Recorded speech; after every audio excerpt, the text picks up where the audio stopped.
Apologize. I'm going to switch mics here. We're not going to have worship this morning just because I was on the road and I didn't get a chance to practice, and you guys already know the story. So hold on just a second, and I will be right with you. Oh, wrong code.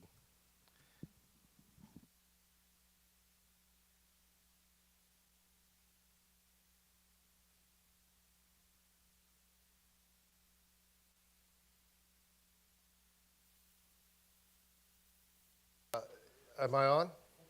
It was quite pleasant. Most of the time, we did go over the lookout. Is that what it's called? Lookout Pass? No, Lookout Pass, which is coming in out of Coeur d'Alene. Yeah, at night, and there was little patches of ice. So you drove cautiously, which, I'd rather not. Um, but on the way back, we went over all three passes that we went over because we went all the way to Billings. All three passes during the daylight, so that was nice. And it was they had wind there. They had a windstorm while we were there, and we were in a what I would consider a relatively low two-story house on the night that the winds were the strongest, and you could feel the house moving. So it was pretty incredible.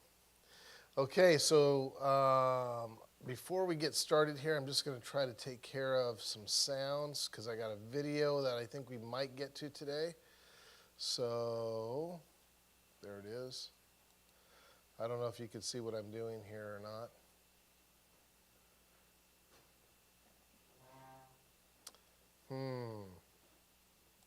That's not what I'm looking for. So I'm sorry, I'm a little discombobulated here. We'll get through this. Yeah, I'm just going to the settings here. I need to turn on the. Yeah, just to the bird dog. So just even search sound. Oh, really? You can do that? Yeah. And then sound settings. Choose your sound output device. Oh, you just double clicked it, so just try it again. Or go back. There you go. And then just hit this guy. There we go. Yep. Okay. So if we're lucky, we'll finish Genesis today. So you can switch me on over. If we're lucky. Okay. This is really probably 2 weeks worth of material, but you guys are fast, right? You guys got your seatbelts all on and everything? All right, so again, Genesis is the book of the beginnings or the origins. We have the 7 days of creation, which here we only show 6. Light, the firmament, atmosphere, the dry land, and plant life, the heavenly bodies on day 4, day 5, sea life and bird life, day 5, living creatures, including mankind. And then in chapter 3, it goes back, or actually chapter 2, it goes back and rediscusses the creation of man. On the 7th day, he rested. But then on chapter 3, man was tempted. And mankind was tempted. Ate of the knowledge of good and evil. Again, I can't emphasize enough that really what's happening there is that man is exchanging his immortality for independence. Man is exchanging his immortality for independence. Because what Jesus offers us is a great exchange. As a matter of fact, the Bible school that I went to in the 80s, late 80s, was founded by a guy by the name of Ian Thomas, Major Ian Thomas. He wrote a couple books, fantastic books. One's The Saving Life of Christ, and the other one is called If I Perish, I Perish. Has anybody heard of Ian Thomas out here? No? One person in the back, okay. Both those books are just amazing books. As a matter of fact, the guy who discipled me is a Calvary Chapel pastor, Kevin Lee, Calvary Chapel, Port Orchard. when we were in Bible school, and you got to understand that this Kevin Lee is probably, oh gosh, if he watches this video, I'm going to be in trouble. Kevin Lee's one of the more critical pastors that I know. I mean, it's like if it's not perfect, he'll argue with you, you know. And his comment was, and he's an extremely intelligent individual. His argument was, or after I had him read the book because we were going to a non-Calvary Chapel Bible school after he discipled me. And so, he was quite concerned, what are you guys doing? So I sent him a copy of the book, The Saving Life of Christ. And his comment on that book was that is the best piece of Christian literature he's ever read. And this is a guy who consumes book like it's a box of chocolate, I mean, he can read and read and read. He's one of the most well-read people that I know. So when he got saved, he read the New Testament in like 3 days or something like that, and then turned around and read the Old Testament in a week or so, and he reads through the entire scriptures every year. The guy's he just loves God's word. He loves reading. And so that was quite a comment from him, because he tends to have a little bit of, I'm looking for the fault, in him. Great guy. I love him dearly. He poured his life into me. And but Ian Thomas would say that we have this exchange. He calls it the exchanged life. I don't know if you've ever heard that term or not, but I think he's the one who coined that term. And so in this, there's an exchange. He talks about the exchange, that we exchange our life for Christ, and the life that we now live in the flesh, we live by faith in the Son of God, and that it's Christ in us, the hope of glory. That's how he uses the terminology, is that really Christ is indwelling us, and it's his life that manifests itself through our mortal beings. And so that's what he's talking about. But in reality, it started way back in the garden, when we exchanged our immortality for our independence from God. And Jesus now offers us a different exchange. He says, hey, I'll give you the hope of immortality. And it's not a hope that, I hope that there's a rainbow-colored unicorn out there. It's not that kind of a hope. It's not wishful thinking. It's a hope that is sure, a hope that is firm, because God said it, And that is the hope that we will again obtain immortality in exchange for giving up our independence and becoming dependent upon God. And that's the exchange that he gives. He says, okay, you exchanged your immortality for independence. I tell you what, I'll offer you immortality again. Just become dependent upon me. And that's really the gospel. Now, there's more to it than that. He had to deal with sin, and so he died and went to the cross. And that's, going the wrong way. And so we see in Hebrews chapter 9, and with this God casting man out of the garden because of their decision to become independent of God, he says that something needs to be sacrificed. I want to save humanity. And therefore, so way back, God then made skins for Adam and Eve, and we see this in the story of Cain and Abel, that God requires a blood sacrifice. So according to the law of Hebrews chapter 9, verse 22, almost all things are purified with blood, and without the shedding of blood, there is no remission. And you can finish that remission of sin.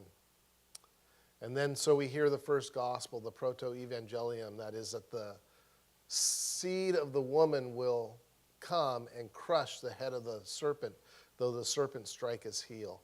And so we have this very first prophecy in Genesis chapter 3.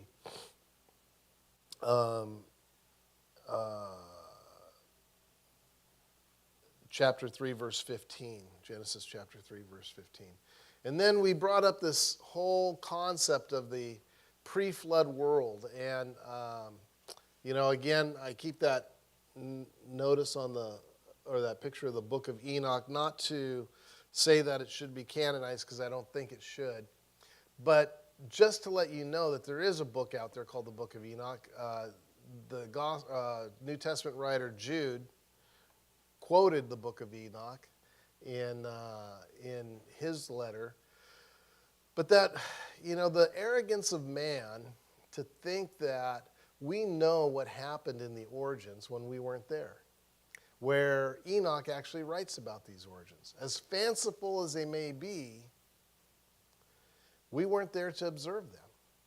And so I just find it extremely arrogant of scientists and historians and archaeologists to say that this is what happened when they haven't got a clue. And again, they're acting in a place of independence from God. And so the book of Enoch gives us some clues as to what might happen, describes the pre-flood world, and we're going to talk a little bit about that today, and what it was like, and the pre-Babel world as well. And so we'll look at that. We looked at the dates of the ancients. And again, I take the ancients, as I refer to the ancients, I refer from Adam to Noah. Or actually not Adam to Noah, Adam to Abraham are the ancients. The time after or up to the Tower of Babel. That's what I consider the ancients. And then when I talk about the patriarchs, I talk about Abraham through Joseph are the patriarchs. And and what we can see here is that Enoch had firsthand knowledge of creation to Adam. Adam and Enoch coexisted for 300 plus years, or actually a little less than 300 years. And even Noah was the first, the first man referenced in the genealogies that had secondhand knowledge. Okay, in other words, he didn't get it from Adam because Adam died before Noah was born. But Lamech, his father, coexisted with Adam for almost 30 years. And so, almost 60 years, 54 years to be exact. So Adam and Lamech, that's Noah's father, coexisted for 54 years. And so Lamech had firsthand knowledge of the creation, the fall. And Noah then, we'll see, was the first one to actually get secondhand knowledge. And so why should we think that we know more about what happened at that time? We talked about how the names from Adam to Noah bring out the gospel. Man appointed mortal, sorrowful, the blessed of God shall come down, teaching his death shall bring the despairing rest or comfort. And that's in there. If you go to 1 Chronicles chapter 1, verse 1, it just lists the names. And as a priest would read that to the congregation or to the king would hear the gospel, because they would hear the meaning of the names prior to actually identifying the person, where we're just backwards from that. We identify the person, and then we might explore what the meaning of their name means. And so then Noah received his instruction, and we don't know how that was. Did God come down and visit him as God visited? We'll soon learn that as God visited Abraham, coming down in human form and talking with him. The revelation was such that Noah obeyed, okay? That Noah obeyed. He did something that probably from the worldly terms or the world's terms, those living around him thought was crazy. He's building the boat in the middle of a plain in the desert, taking 100 years to do it. And I don't know about you, but I take on some projects sometimes, and if the project is too long, and in the middle of the project I don't start to see the benefit of doing the project, I might give up on the project. Noah's revelation of God was so sure and so profound and so big that he did not give up. He continued for 100 years building this ark. And it wasn't anything little. It's 500 feet long, 75 feet wide, 50 feet high. And so this was a huge, huge, huge project. And I would imagine at some point, he just wanted to throw down his hammer and say, forget it, this is too much. I'm done.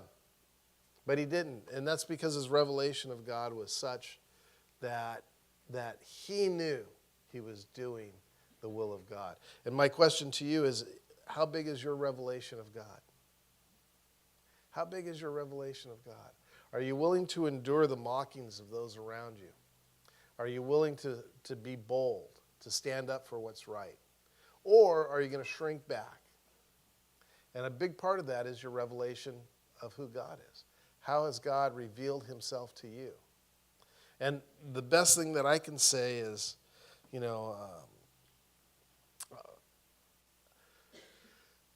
I've seen God do some pretty amazing things. One time I remember I was praying for a guy to be healed. His knee was all swollen up. He had broken his ACL, and he didn't have the money for the surgery that was required to repair it, and came to church, and we prayed for him. And as we're praying, the swelling went down so fast that the ace bandage that was holding it had no more tension on it and just popped and fell off. He went back to the doctor, got another MRI, and he has one MRI with his broken ACL and another later MRI with it being perfectly healed.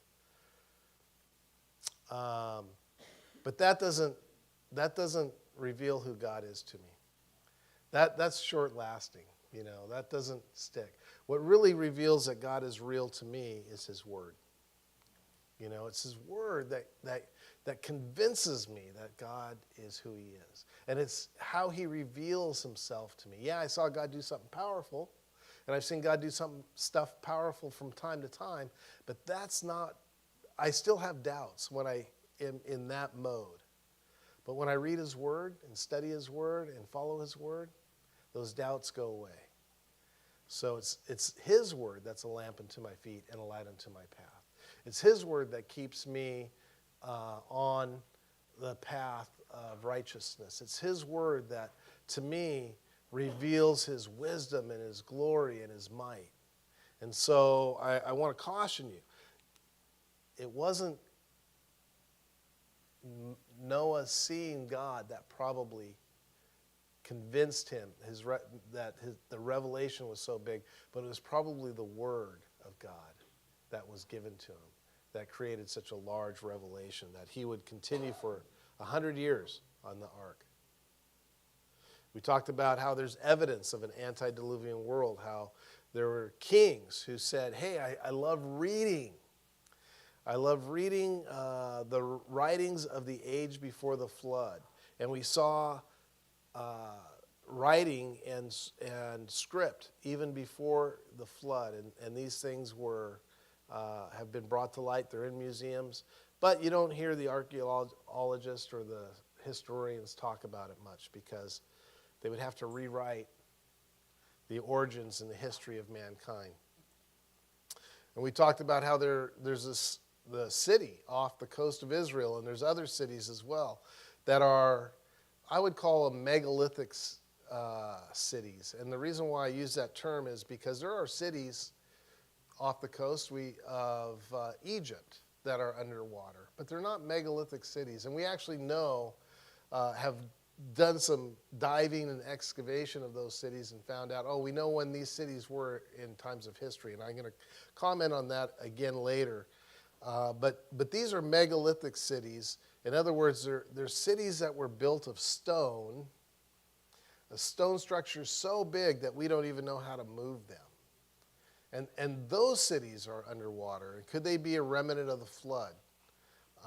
We're going to talk a little bit more about that. And we talked about other pre-flood evidences, like the fossils found on the top of Mount Everest, the highest mountain in the world, has fish fossils on it. So either one of two things happened. Either that mountain was lifted up as an old seabed, or it was flooded over, one or the other, or both could even be true.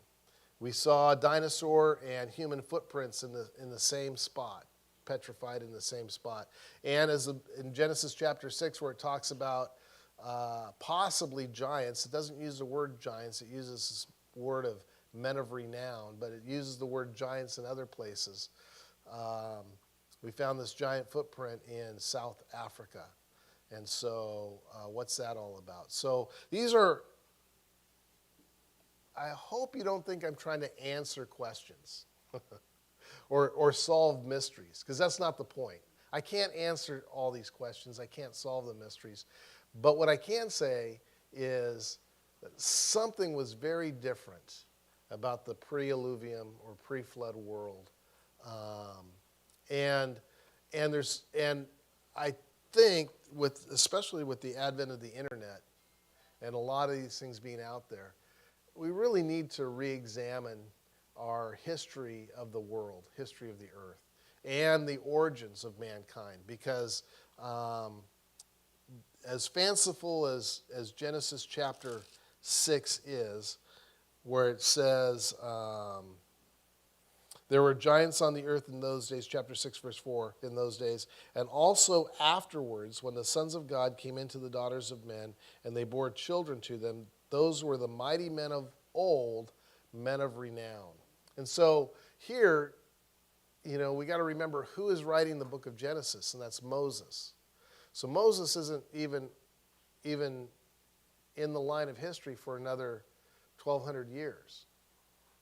And so he's writing this as a secondhand account, and he's even, if you will, referring to this time period in a mysterious way. He doesn't quite understand it either. So I'm not trying to say that we have understanding, that we know what happened. What I'm saying is that there's enough evidence out there that we should be able to take the notion that ancient man was somewhere between a monkey and a human, call it Neanderthal, and that they were, had a small brain and were running around dragging their knuckles on the ground trying to figure out how to make fire.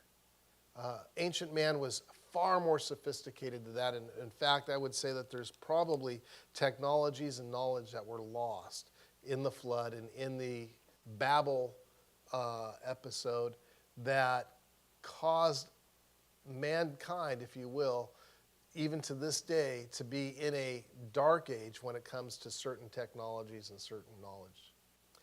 There's just things that we don't know that the ancients knew.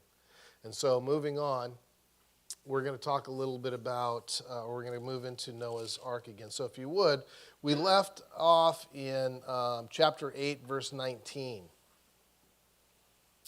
Chapter 8, verse 19.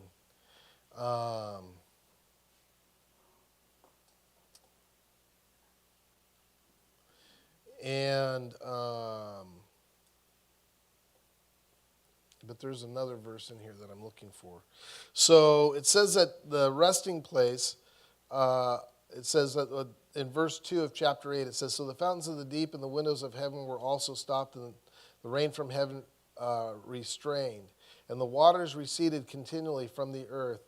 At the end of the 150 days, the waters decreased. Then the ark rested on the 7th month, the 17th day of the month, on the mountains of Ararat. Okay? So this is Genesis chapter 4, verse 8. Genesis chapter 8, verse 4. On the mountains of Ararat, you're looking at a picture of Ararat and Little Ararat. Okay? And that's where, somewhere in that region, the Noah's Ark had rested. Now, I remember when Lisa and I were in Bible school in 1989, we had a speaker come out to the Bible school who really desired to climb Mount Ararat and find Noah's Ark. And there's been lots of expeditions. You can go online. There's videos of a Chinese expedition and an American expedition where they actually go into some sort of a void that's made out of wood inside on Mount Ararat in what's called the Ahura Gorge area. And they've said they've been able to chunk out pieces of wood and some other things that are there. I'm not so sure. The evidence always just seems to stop and disappear. These videos show up and then they disappear, and there's been no real physical evidence that has come of it. Just some fancy videos and stories. However, there is a place in the mountains of Ararat, not on Mount Ararat, that seems to have some real strong physical evidence that they have found Noah's Ark. Now, Noah's Ark, if found, would be the greatest archaeological discovery known to man, because it would authenticate the biblical story and rewrite ancient history. So there's a real desire to suppress any evidence that's there. So here's a Google Earth image of Mount Ararat. and Lesser Ararat. The Mount Ararat is the snow-capped peak in the center, and then off to the left, you'll see Little Ararat, or Minor Ararat, on the left, lower left. And then below both of those, in between both of those, there's a strange anomaly found in the geology there, right there. And people have been looking at that and saying, what is that? So a guy by the name of Ron Wyatt went up there and started doing some things. I believe he's a Seventh-day Adventist. I don't know. He's now passed away. But he is a self-proclaimed archaeologist. He didn't go to school for archaeology, but he has made several archaeological discoveries, including finding chariot wheels on the bottom of the Red Sea. But he's used the scriptures as his guide to finding these things. And so he went ahead and looked at this, and there it is close up. And I could have brought a slide that shows the dimensions, but it is actually about, well, not just about, it's exactly 500 feet long, 75 feet wide, and they figure about 50 feet deep. They've done some 3D imagery on this. Around the area, they have found these, what they call anchor stones. They probably weren't anchor stones as much as they were ballast stones. They would hang these from the boat, and the ancient boat building industry, what they would do is they would take these boats out, and then when they were in a storm, they would put these stones with these holes in them and hang them down over the bow and over the sides and maybe off the stern to keep the ship lined up so that it would hit the waves properly and not capsize. And so they found these, what they call anchor stones, lying all over in this region. And in some of them, you can see up here, they found crosses and other Jewish and Christian carvings in these stones, okay? And they're just laying out there in the field. This bottom one here, they went ahead and they took some sophisticated sounding devices and metal detectors, and they went ahead and they ran it over this whole surface of this area, and they found that there's these beams underground that run under this ground. Now, since then, they've built an observatory. They've partnered with the government there in Armenia, and they've put in an observatory, and they have tourists coming and going there all the time, and it's to observe the Ark of Noah. And they have a whole interpretive center and everything else. Have we heard about this? No. Why not? Yeah.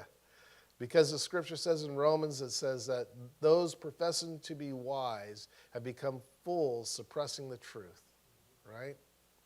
And so this truth is being suppressed. But you can find it out there. There's plenty of videos on there. And I'm not saying that this is Noah's Ark, because I just don't know. It is interesting that they have excavated some of this area, and they've, in the same line of where these beams are, where there's joints, because you can see there's cross beams as well, they have actually found iron fasteners, okay? I would like to call them nails, but they're really more like a wedge that's driven in out of iron to hold the two pieces of wood together. So there's iron in there, and the iron is in a pattern, okay? It's like every 15 feet or wherever where there's a cross beam, you can see these iron pieces that are in there. Metal detectors have found that. And so, interesting evidence of Noah's Ark. So it says, then Noah built an altar, verse 20, an altar, and took every clean animal and every clean bird and offered burnt offerings on the altar. And the Lord smelled a soothing aroma. Then the Lord said in his heart, I will never again curse the ground for man's sake, though the imaginations of his heart is evil from his youth, nor will I again destroy every living thing as I have done. While the earth remains, seed time and harvest, cold and heat, winter and summer, and day and night shall not cease.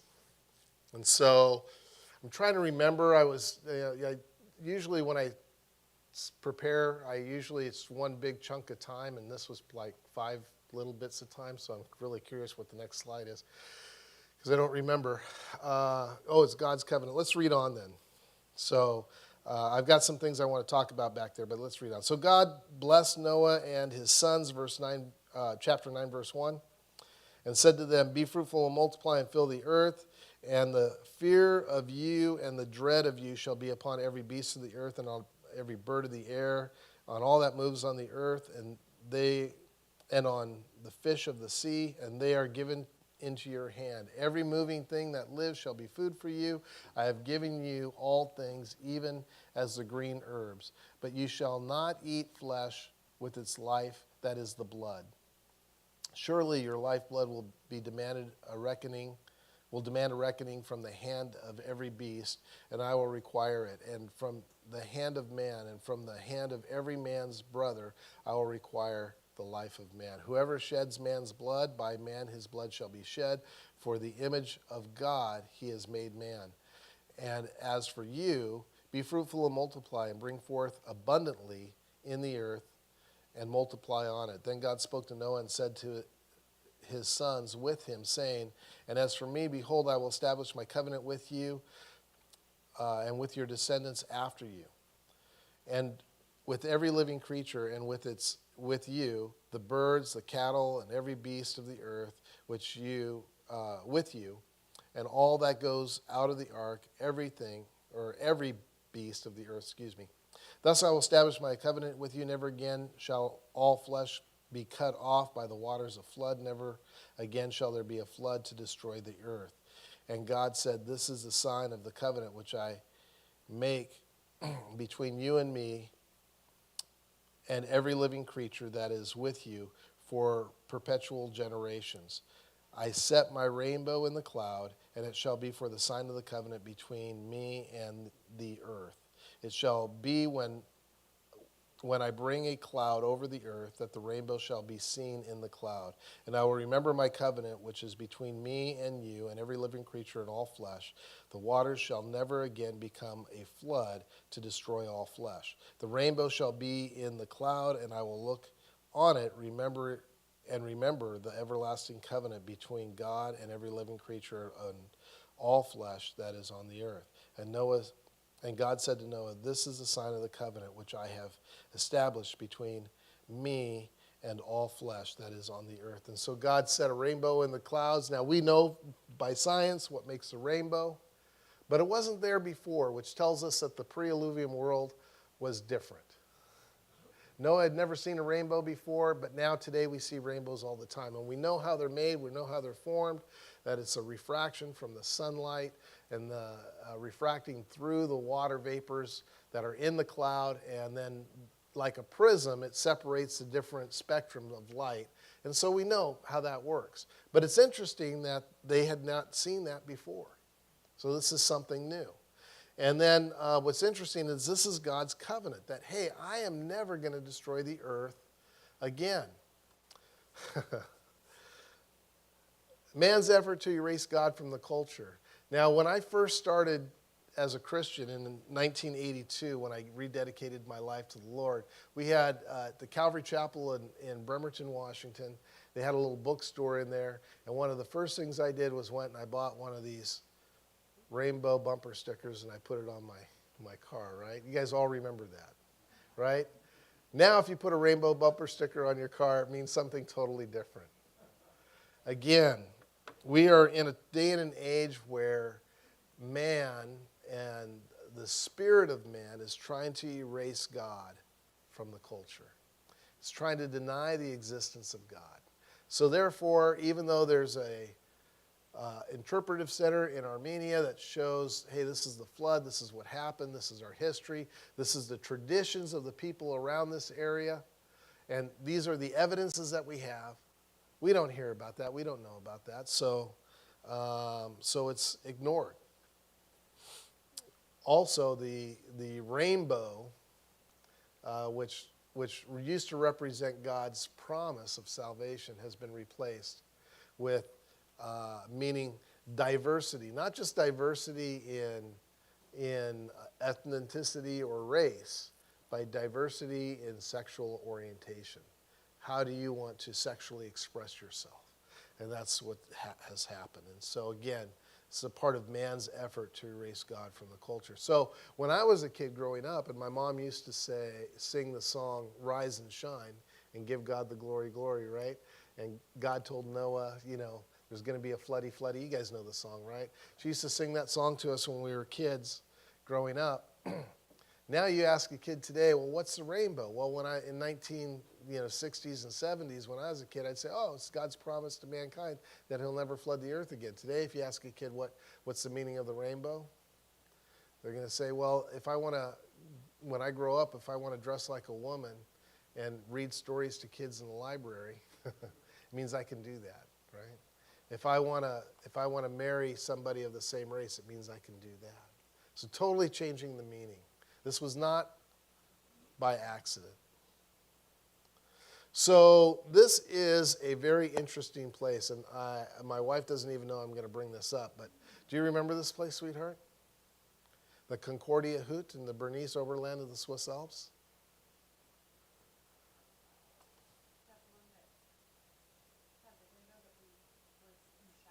No. You took a helicopter ride from this place.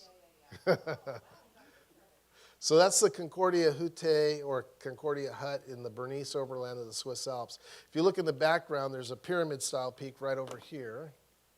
This is the Dreieckshorn. We climbed that mountain in Switzerland, and then we crossed somewhere over here across, and we came to the hut over here and stayed the night. We got there at about 3 in the morning, I think, when we left at 1 in the morning the day before. So that was 26 hours of walking.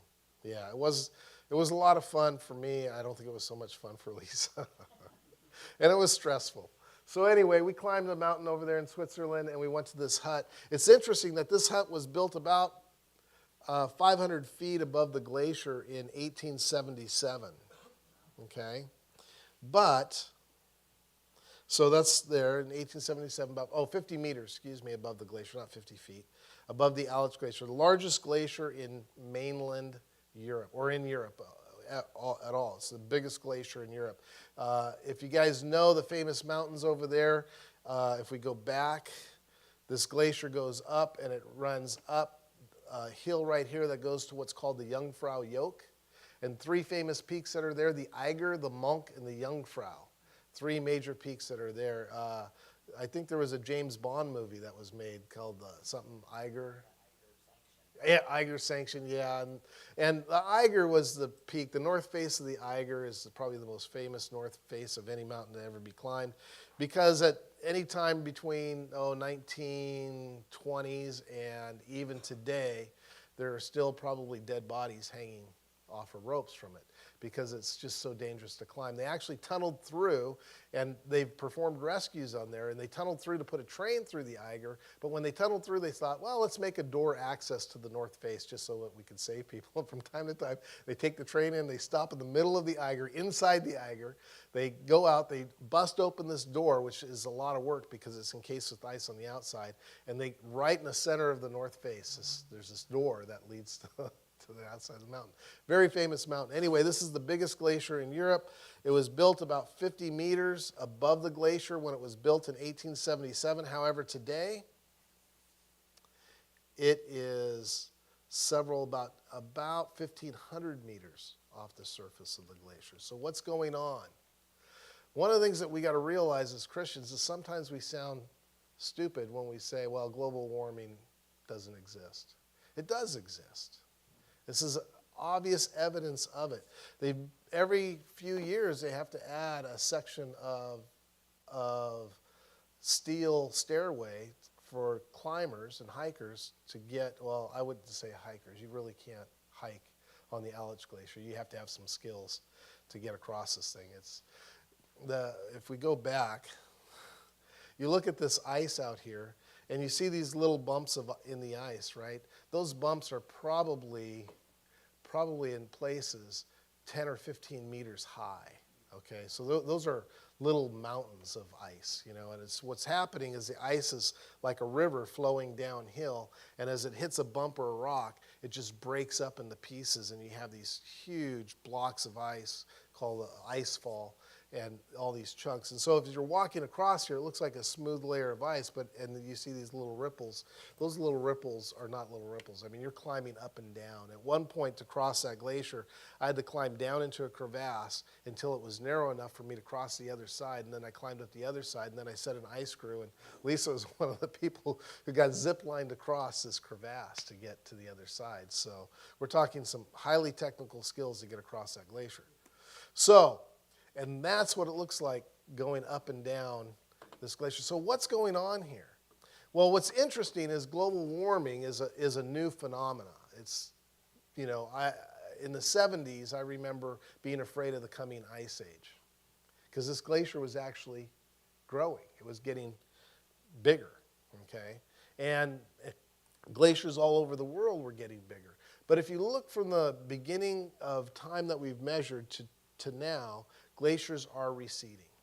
It might grow a little bit some years, you know, for a period they might grow, but overall the glaciers are receding. As a matter of fact, there's a place in Switzerland today where the glacier is so much receded that the glacier is no longer there, but there's still water that's flowing through there. So they built a hydroelectric plant to capture the water that's now there in place of the glacier in order to make electricity. So these glaciers are receding. Global warming is taking effect, but is it man-made?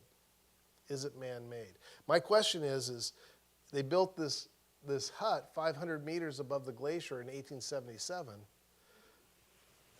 50 meters, 50 meters above the glacier in 1877. But how far did the glacier recede before the Concordia hut was built? Because you can see that this is, again, the canyon wall continues to go up. So how far did the glacier recede before 1877? Why is 1877 an important time? Anybody know?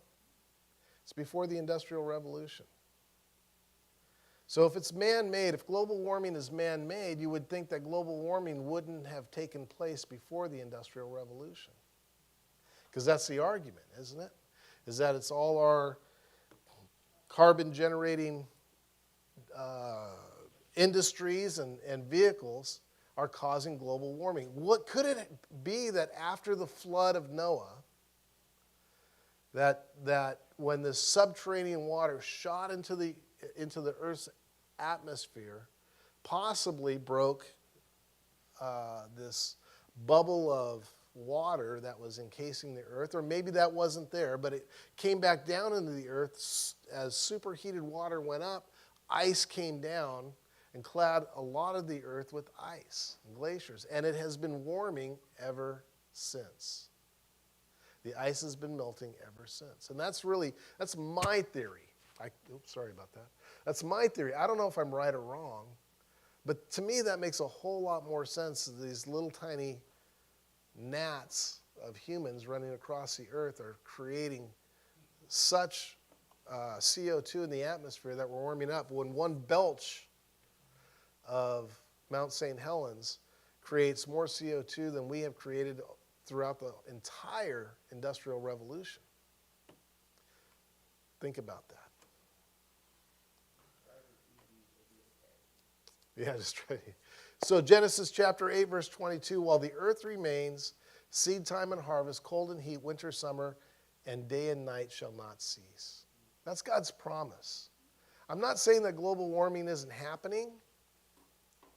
What I'm saying is we don't need to fear it.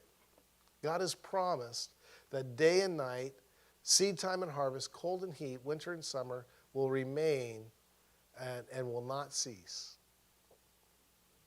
That is his promise. Where are we putting our faith in? Are we putting our faith in scientists who in the 1970s told us that an ice age is coming and now are telling us that the earth is warming to such an extent that we're going to, the oceans are going to rise and swallow up California? And now they think, well, actually the data is inconclusive, so we'll just call it climate change rather than global warming. Well, yeah, the climate's going to change, trust me. I was just in Montana just yesterday, and it was 30 degrees, and here today it's going to be 70 degrees, right? The climate is going to change. I do think that there's been a warming trend ever since the flood. And we have evidence of that. I should have brought some of the pictures, but we have a city of Cleopatra's that is underwater. We have cities in Greece that are underwater today. We have cities all around the world that are underwater, and we know the dates and times of those cities were made because they're not prehistoric cities like the ones that I showed you, but they are historic cities of where we actually have evidence. So this trend has been happening for a long time, and it will happen again. We were just in we weren't in Mara. We were in Amboseli in Kenya, and there they had built these resorts on the edge of a lake. Well, those resorts are now, underwater. Interesting. Wait a minute. Those resorts, they had to abandon those resorts, and then they built resorts further back because the resorts were being overtaken by the water. But something else is happening. The water's receding. And now there's ruins that are on dry land that were once underwater. What's going on? Climate change. The water rose, destroyed the buildings that were there. The water's now receding, exposing ruins. Could that have happened in the past? And will it continue to happen? So one of the problems that we have with our scientists and our archaeologists and our geologists is they can only observe what they see today. They can't observe what they saw that happened in times past. And for them to say that this is how things happened back, thousands of years ago, when we have written historical documents that said this is what happened, and yet they say, oh, no, that's not what happened. This is what happened. It's pretty arrogant. And it's pride. And pride will just continue to dig itself in deeper and deeper. So as we approach, I think what we're in is approaching the end times, we're going to see these arguments. Even though what we see with our eyes says something different, we're going to see these arguments continue. And you can see that happening in our, I hate to bring up politics, but you can even see that happening in our political situations, with what's going on. Oh no, critical race theory is not being taught in our schools. Well, then why is this curriculum in the classroom? But we're not teaching critical race theory in the classes, So we're going to be continued because the pride of man is not going to give in. So let's move on. Then God spoke to Noah. Oh, wait, we already finished that. Verse 18. Now the sons of Noah who went out of the ark were Shem, Ham, and Japheth, and Ham was the father of Canaan. These three were the sons of Noah, and from these the whole earth was populated. And Noah began to be a farmer, and he planted a vineyard, and he drank wine and was drunk, and became uncovered in his tent. And Ham, the father of Canaan, saw the nakedness of his father and told his brothers. But Shem, Ham, and Japheth took a garment, laid it over their shoulders, and went backwards, covering the nakedness of their father. Their faces were turned away, and they did not see their father's nakedness. So Noah awoke from his wine and knew that his younger son had done to him. Then he said, Cursed be Canaan, the servant of servants he shall be to his brethren. And he said, Blessed be the Lord God of Shem, and may Canaan be his servant. May God enlarge Japheth, and may he dwell in the tents of Shem, and may Canaan be his servant. And Noah lived after the flood 350 years. So all the days of Noah were 950 years, and he died. And so we have the sin of the sin of Ham. And why is that? Well, the word saw in Hebrew is rahah, meaning behold, gaze, or to enjoy, or even spy. And the word told in Hebrew is nagad, meaning announced, accursed, to expose. And by implication, and something we don't see in the English translation, it says that Ham enjoyed watching his father pleasurably, but accused his father Noah of wrongdoing. For this Ham, which is now Canaan, is cursed. And so, I get questions all the time. Well, what did Ham do that was so wrong? I mean, he just walked in the tent and saw his father naked and, told his brothers about it. That's the way. Well, no, not really. He was spying on his father, number one, and he was enjoying his father, even possibly a sign of maybe some homosexuality there or something like that. I don't know. But Noah cursed Ham, whose sons are Canaan. And I bring that up because we're going to see later you see it in Joshua, that Canaan is a strange place. Joshua wants to go into Canaan, so he sends in the spies. And the spies come back, and they say, hey, we can't take that land. We're like grasshoppers to them. They are giants. Could Canaan be, if you will, the land of the giants by the time Joshua comes around? Because it says in Genesis chapter 6 that the Nephilim, or the giants, were on the earth in those days and afterwards, after the flood. And so something weird was still going on there. Okay, chapter 10, 11, and is what we got. We got 15 minutes to finish this up. It's the genealogies. I'm going to begin reading this, and then I'm going to skip to the end for time's sake. Now, this is the genealogy of the sons of Noah, Shem, Ham, and Japheth, and the sons that were born to them. The sons of Japheth were Gomer, Magog, Madai, Javan, Tubal, Meshech, and Tiraz. The sons of Gomer were, and then it goes on to start to talk about Japheth's sons. And then it goes on, talks about Cush begot Nimrod in verse 8.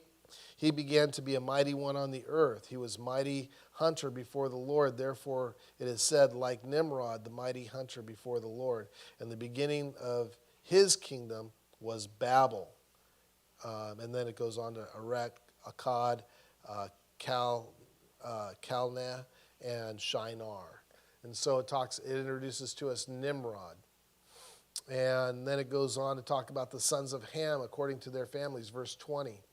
And their languages in the lands of their nations. And their children were born also to Shem, the father of all children of Eber, the brother of Japheth. And it goes on to talk about them. And so that takes us all the way down to the Tower of Babel. But before we get there, this is the tongue tower ziggurat of Nabu in Borsippa.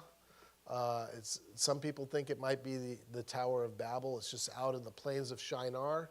It's this structure, and it is made out of brick, by the way. So it's made out of thoroughly baked bricks, just like the scripture says. Is this the Tower of Babel or not? I don't know. So I think I got these slides in the wrong order. This is where I want to be. This is what they call the Table of Nations. It's actually taken from Josephus.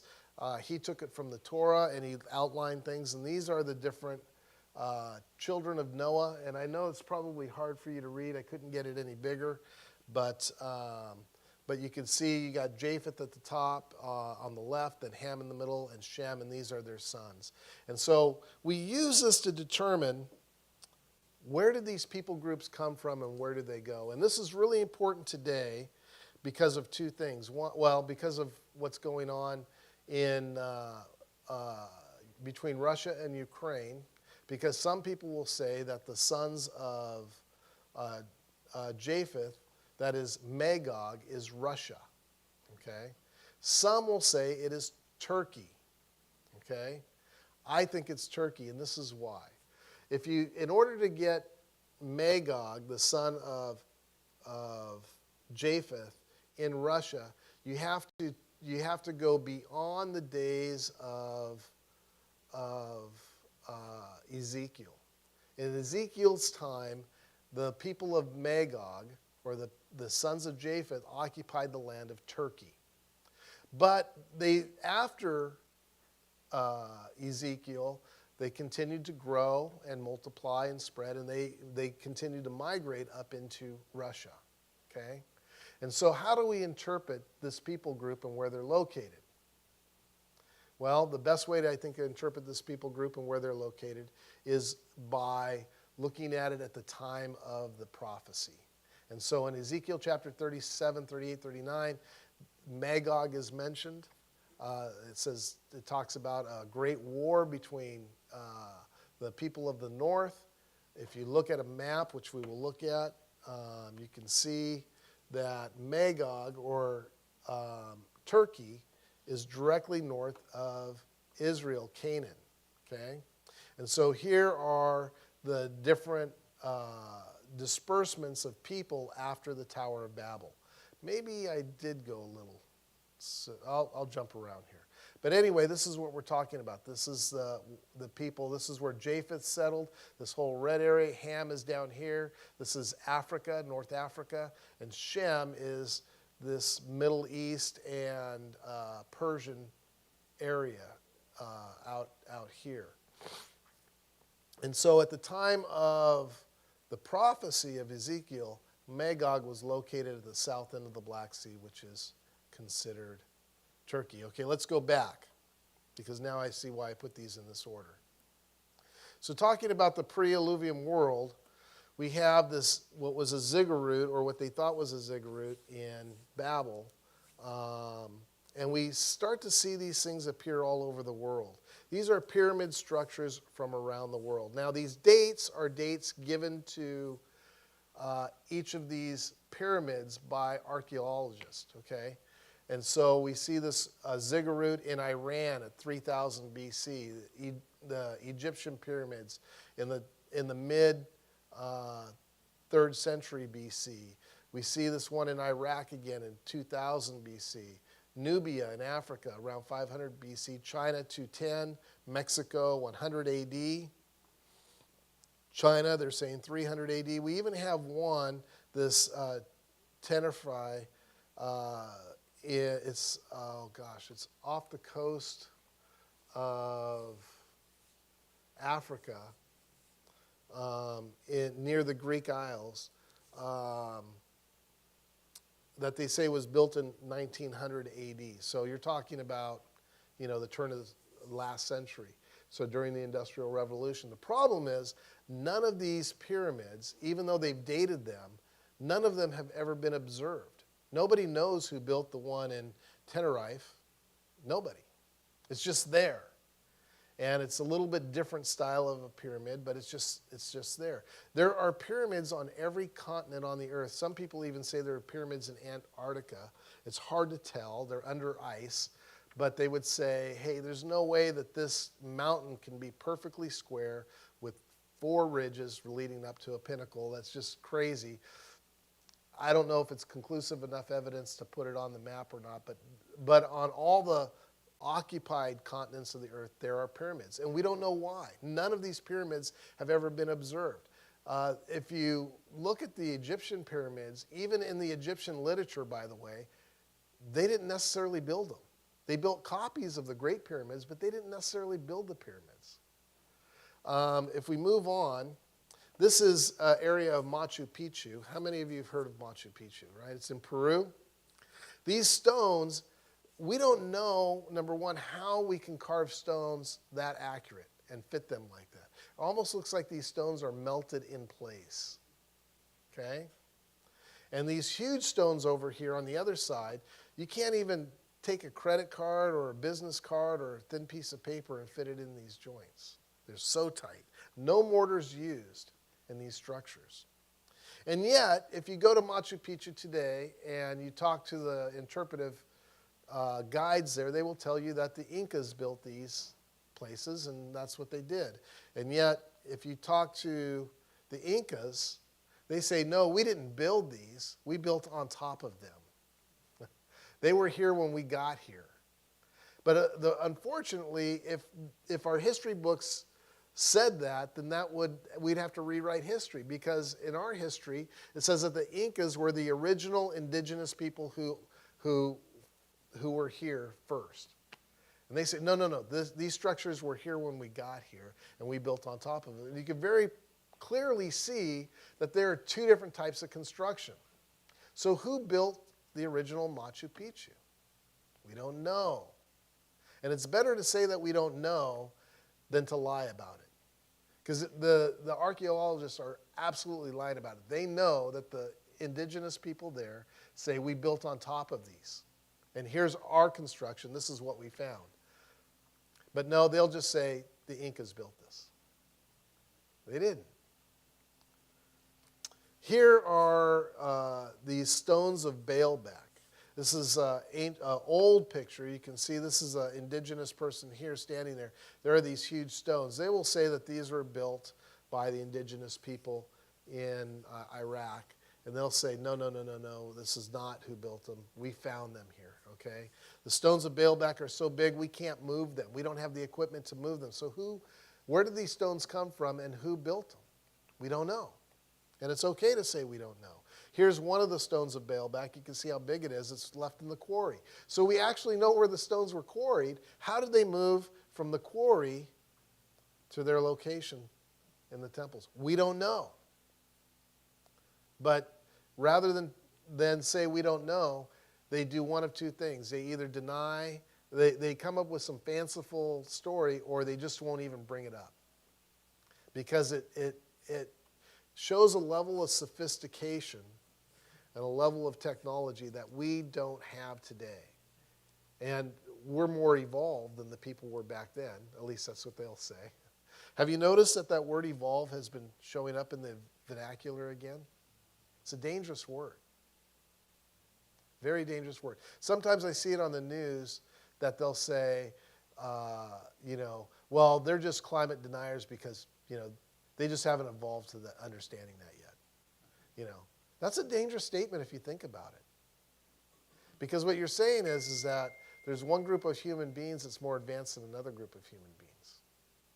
And what happens when those two groups become clash?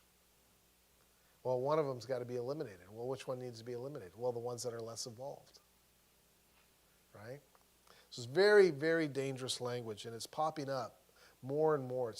I'd started to notice it about 10 or 15 years ago, and it's quite scary. So here is some stones that are bigger than the stones at Baalbek. These are in Russia, okay? These are in Russia, in Siberia. The ancient world, the pre-flood or pre-Babel world, was very different than the world we know today. Unexplainable mysteries, megalithic structures, are astrological structures, and what I mean by that is places like Stonehenge. Okay, they found Stonehenge. You guys all know about it. Stonehenge is one of the more famous places in England, but they also have found similar structures in Africa, in South America, in the Americas. There's actually, if you want to read some studies, you could read a book called The Mound Builders of New England. And it talks about these structures that are astrologically aligned. In other words, there's actually these mounds that they have built. They're built out of big pieces of rock, and then they're covered with dirt. And you go inside, and they're perfectly dark except for on 4 times a year. And that's the summer, winter, spring, and fall solstice. All of a sudden, on those days, they light up.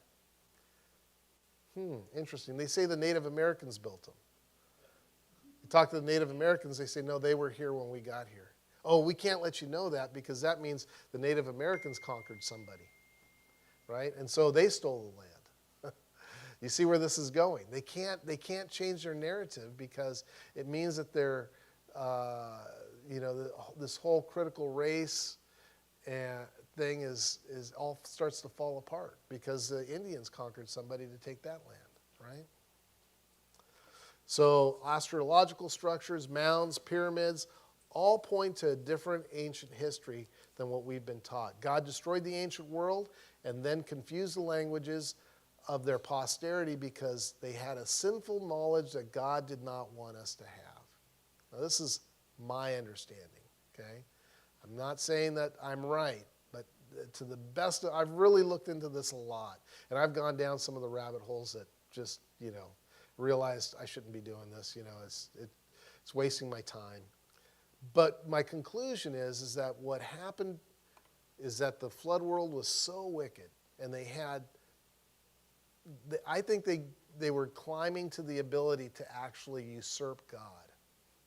Not just claim their independence, but actually dethrone God. That's what they wanted to do. I'm not saying they were going to be successful at it, but I'm saying that they were climbing to that level. And God said, enough is enough, starting over with Noah. And then he confused the languages of Noah's posterity once they were populated enough so that no more would man, or at least try to challenge it. I think that the building of the ziggurat by Nimrod it says that he was building a tower, and we're going to get to that in just a second, into the heavens. Could it be that he wanted to go to the place where God was and challenge God? And that's why God confused their languages. When we get to the point again of gaining such knowledge, God will intervene as he did with Noah and Babel. And that's, I believe, the start of the book of Revelation, the tribulation period. Man again is going to gain such either pride or arrogance, if I can use that term, or maybe even knowledge, that they're going to try to usurp God. Why else would it say in Revelation chapter 19 that the armies of man gathered in the valley of Armageddon to make war with God and his Christ? That's a nonsensical statement if you think God is all powerful. But if you don't think God is all powerful and you have a way of if you will, figured out a way to reach into the place where God dwells, that unseen world that we can't see, that's all around us, where there's angels and demons. If for some reason we develop the technology to get into that world or figure out the mystery of how to cross over from the celestial into the terrestrial world, all of a sudden that statement makes sense for a wicked man. They're going to cross into that space and make war with God and his Christ. Doesn't make sense if we can't go there, and I think that's what was going on. Okay, so are we getting close to that?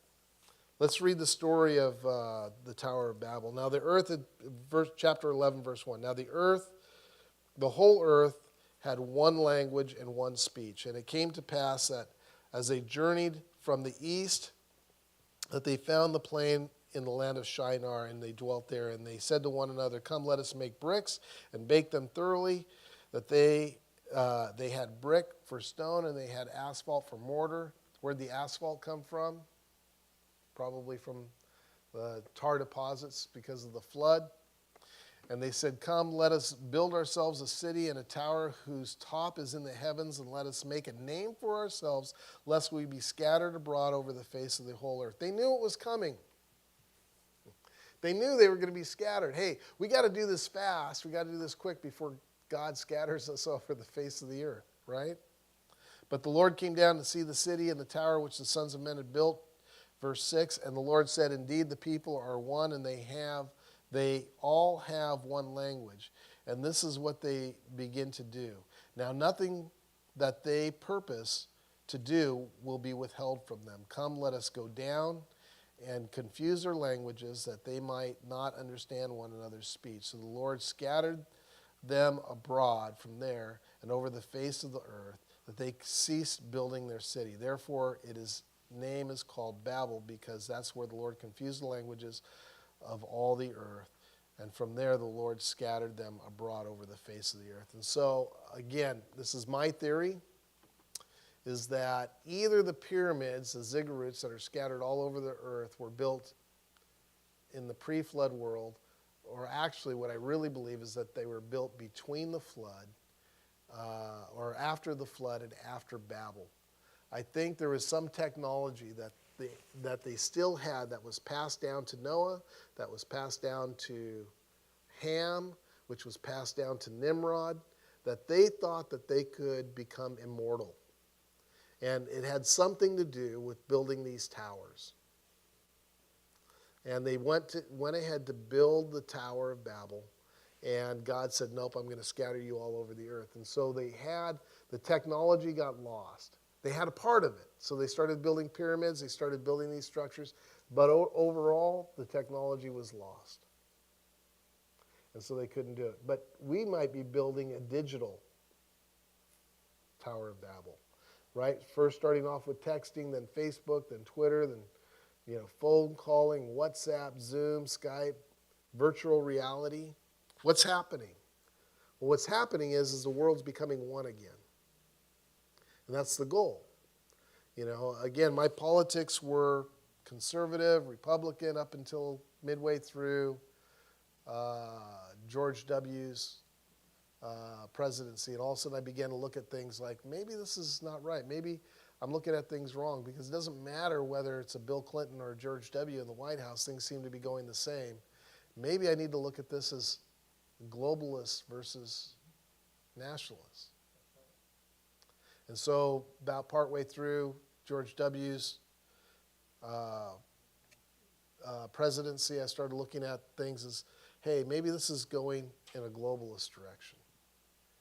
And so we see that. If you look at this ziggurat that's being built in, or planned to be built in Dubai, holds over 1 million people, totally self-contained building, run by solar power.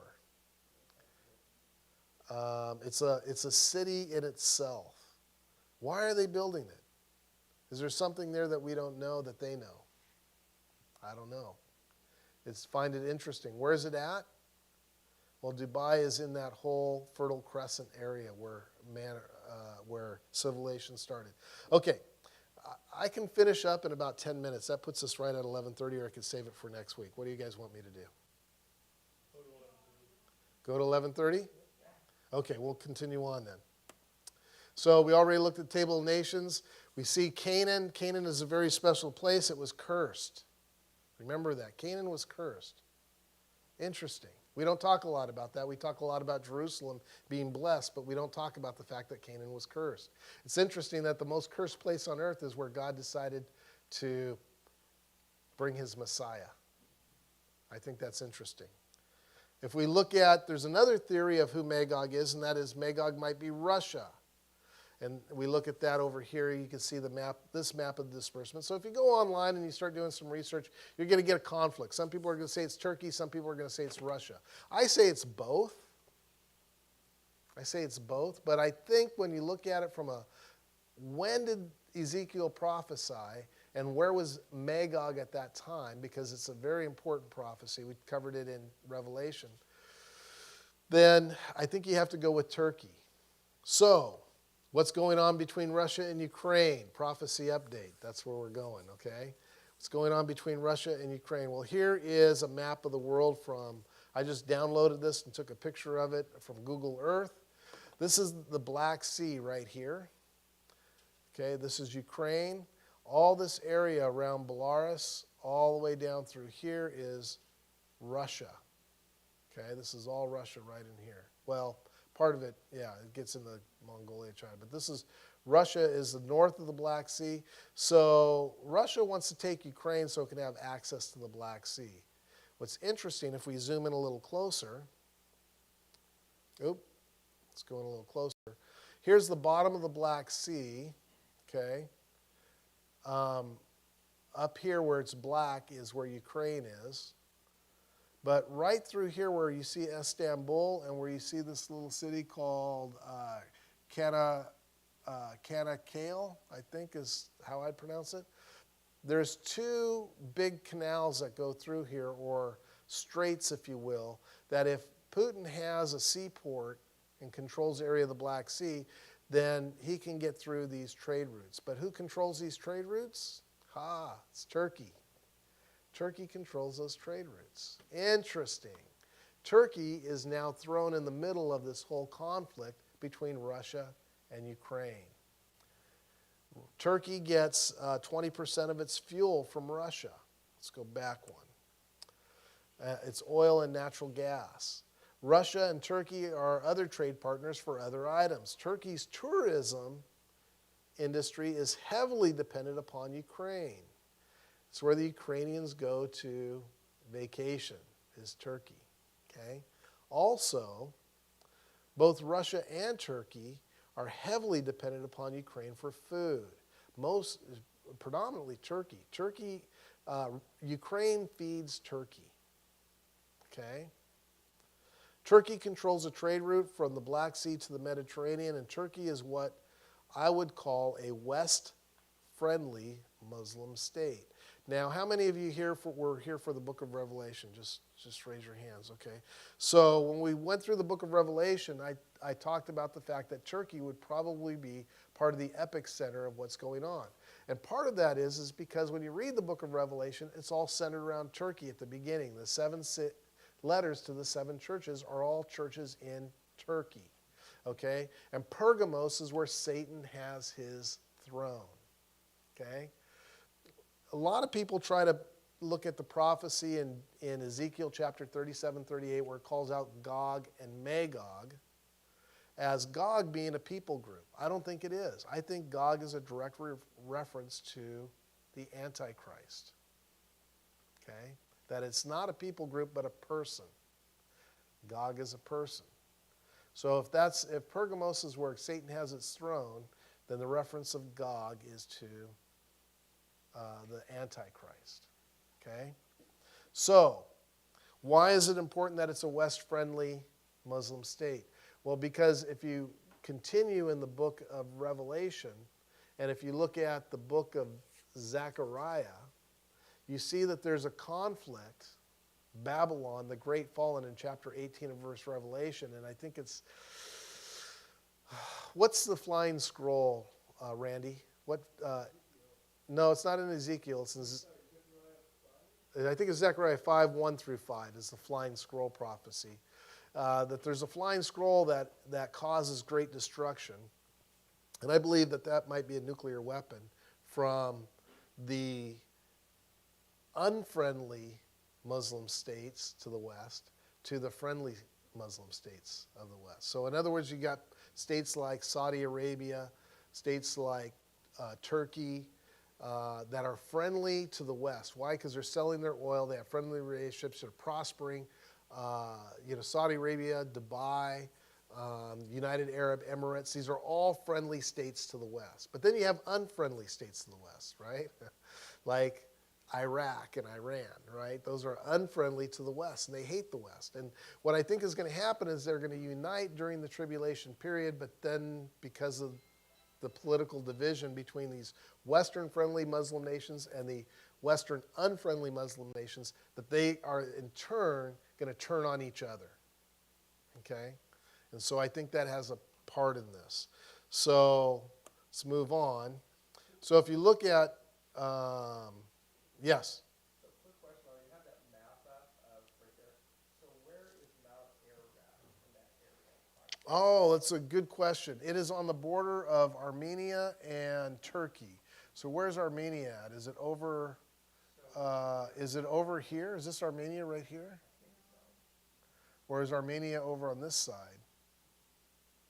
I don't know. I can't zoom in on it because it's just a screenshot. Kind of in that isthmus, Turkey. I think it is. I think it's in this area right here. I think this is where Armenia is, right in this area right here. Southeast of Hungary. Okay, Hungary no longer exists. So yeah, so it's in this southeast area right over here of Turkey. So wait a minute. I'm sorry. Well, actually, this is Turkey over here. I wanted to comment on that. Let's go back a little bit because this will help us a little bit. So here's Turkey here. So Armenia would be in this area over here. Okay? So that's the area. I was wrong. It's not over here. But there are two Turkeys, by the way. It's one country, but there's two sections. There's a European Turkey, which is on the west side of Istanbul, and then there's the Asian Turkey, which is on the east side of Istanbul. Istanbul is right here in the middle. So this area along in here, this is considered European Turkey because it's part of Turkey, but most of Turkey we think of is in Asia. Okay? So let's move on. Oh, there we go. We are moving on. So if you look at the Bible prophecy centers around this area right here. It includes maybe Rome, maybe Greece. It does include Greece. It includes all the way down into Sudan, which is known as Cush, and all the way over to the Persian Gulf, Shinar, and north into the Black Sea covering Turkey. It really doesn't get into what is the USSR prior to the 80s, or into Russia. But it does center around this area. And what's very interesting is what's right in the center of all that. That's Israel. So if you look at the world, I wonder if this is the way. I mean, I don't think God is ignoring, the West or the East, but the Bible is centered around what we call the Middle East, and that's the area right there. And so I really do believe that what's interesting is Turkey has taken Ukraine's side, which is very interesting. Because what it's done is it's put warships into the Black Sea, and it's preventing Russian ships from going. Oh boy, now we got to start this all over again. I thought I put this in there. Maybe I didn't put the slide in.